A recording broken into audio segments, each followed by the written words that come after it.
Oke, halo semuanya. Sekarang kita ke video tutor authorization ya. Jadi, tanpa berlama-lama lagi. Jadi, penggunaan authorization sendiri itu kita membuat nih sebuah login page ataupun registrasi untuk kita membuat sebuah website. Jadi, untuk sebuah website itu kan kita butuh nih yang penggunaan admin atau pengguna atau customer sendiri ya.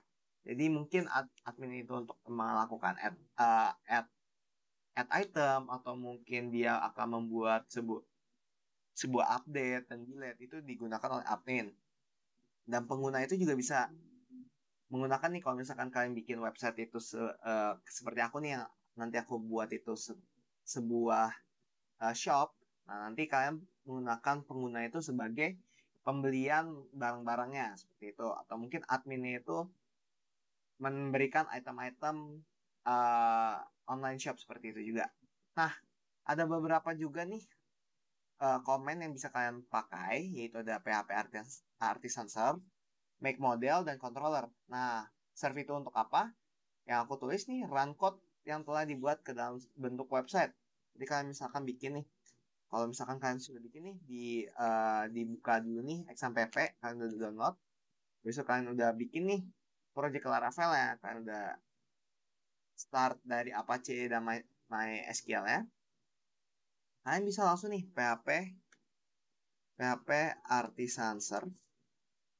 Dan kalian nanti akan keluar nih link ya. Nanti kalian bisa masuk ke dalam projectnya seperti itu. Nah, projectnya itu kan nanti bakal menggunakan login ya. Nah, nanti masuk nih ke loginnya nih. Nah, loginnya itu kan juga butuh nih beberapa model nih atau controller. Nah, jadi controller dan model itu penggunaannya seperti berikut. Ada mic model dan namanya apa. Dan controller namanya apa seperti ini. Bisa dilihat aja ya. Bisa penggunaannya juga bisa menggunakan Bootstrap. Jadi kalau misalkan kalian nih penggunaan Bootstrap seperti kotak-kotaknya, nah nanti kalian bisa cari nih di Google. Nah nanti bisa kalian masukin nih scriptnya itu di atas ini nih, di bagian head.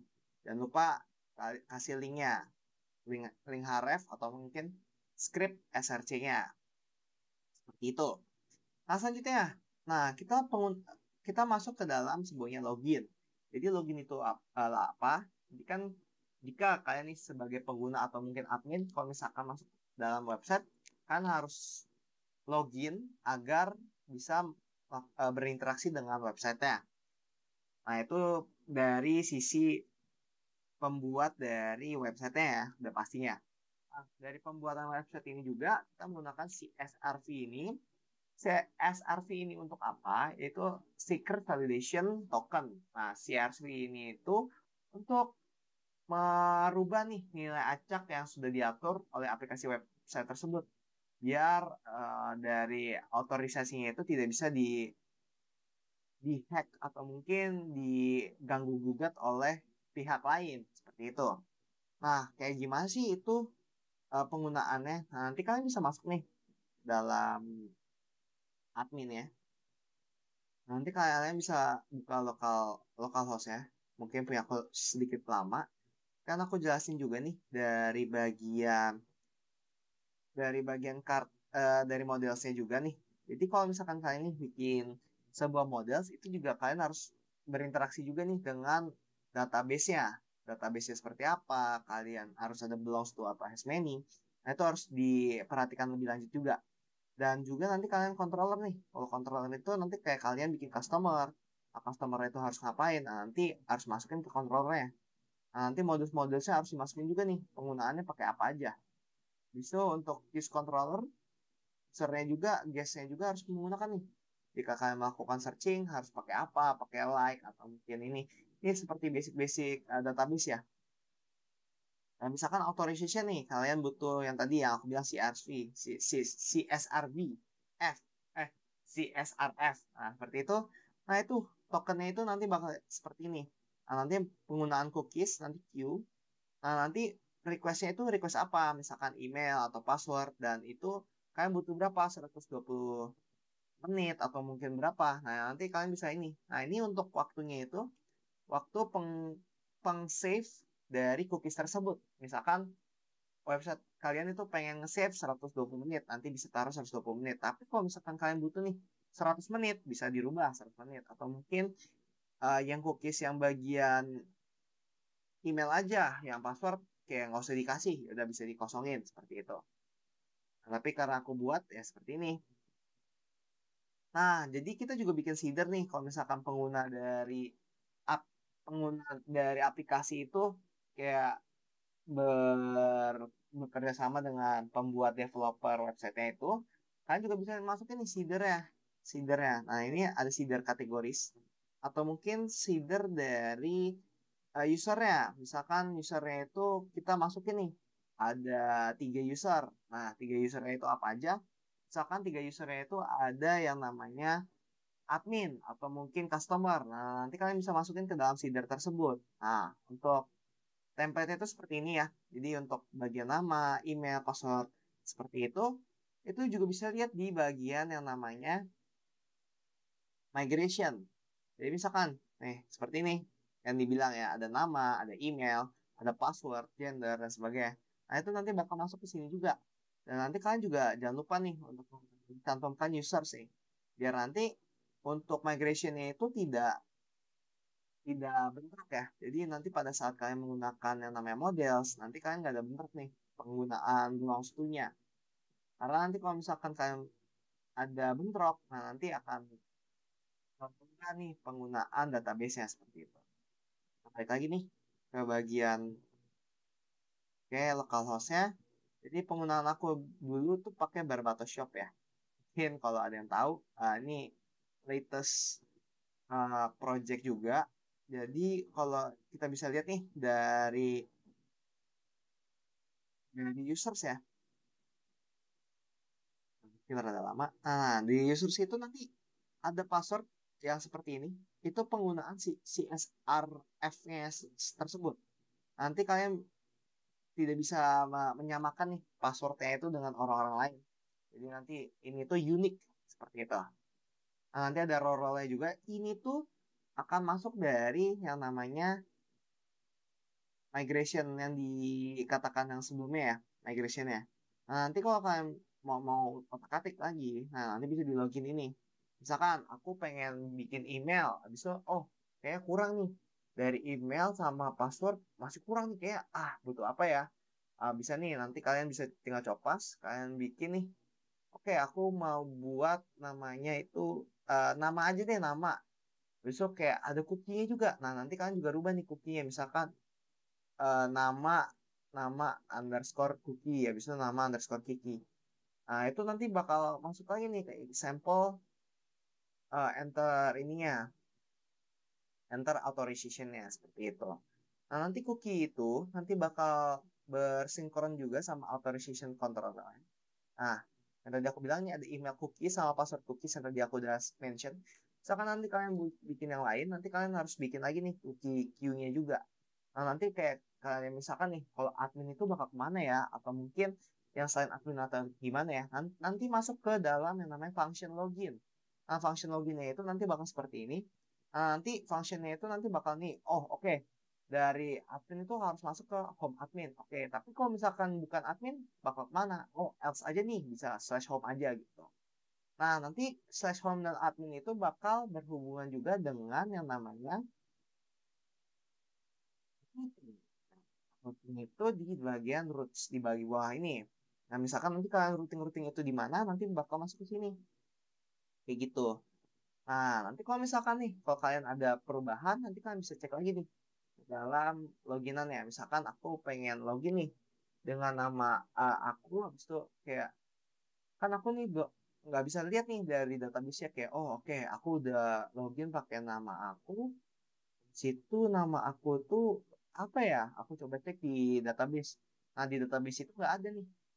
Nggak bisa kelihatan nih di PHP MyAdmin-nya. Jadi ini benar-benar secure ya. Jadi nggak bisa dihack dan sebagainya. Kalau misalkan ada hacker yang bisa lihat di PHP MyAdmin, tidak bisa juga nih karena passwordnya dibikin unik seperti itu. Misalkan tadi udah terhubung ya adalah Jonathan satu itu sebagai customer. Oke, customer. Berarti aku loginnya pakai apa ya? Aku lupa. Misalkan kayaknya ini deh, misalkan. Terus aku coba login. Nah, ini balik lagi berarti ini belum bisa nih. Oke, berarti aku coba. Mungkin karena aku lupa aku coba login deh. Oh, oke. Aku login pakai apa ya? Nah, mungkin kalian bisa bikin dari email lain. Aku coba bikin baru aja. Misalkan aku pakai binus.ac.id. Habis itu, ini nama ya, sorry. Ini emailnya. Habis itu namanya misalkan AJS. Tuh, seperti itu. Habis itu passwordnya kalian bikin kayak eh W-nya besar, wow, wow, wow. Terus itu dibikin kayak gitu. Habis itu bikin lagi, nah kayak gitu. Habis itu bikin mail gitu-gitu. Nah itu nanti bakal masuk juga nih ke registrasi. Kalau misalkan registrasi kalian nih, ya di bagian ini registration. Nah, nanti kalian bikin nih kayak mungkin registrasi yang kalian butuh apa dan sebagainya itu nanti di sini ada name, email dan sebagainya. Nah, ini juga dibikin CSRF-nya buat tokennya. Nah, nanti biar bisa kita masukin nih ke dalam database-nya seperti itu. Nah, untuk registrasi seperti ini nanti bisa kita bikin nih untuk ke dalam sebuah database-nya. Nah, ini seperti itu. Nah, bisa misalkan ada error, nanti kalian bikin alert warning. Nah, bisa juga bikin seperti itu. Nah, jadi kalau misalkan aku bikin date-nya seperti ini, country-nya Germany aja, bisa register. Nah, nanti kalian bisa, nah ini udah, nah ini kurang nih. Nah, nanti kalian bisa bikin ini masih kurang nih. Ini, nah ini, itu,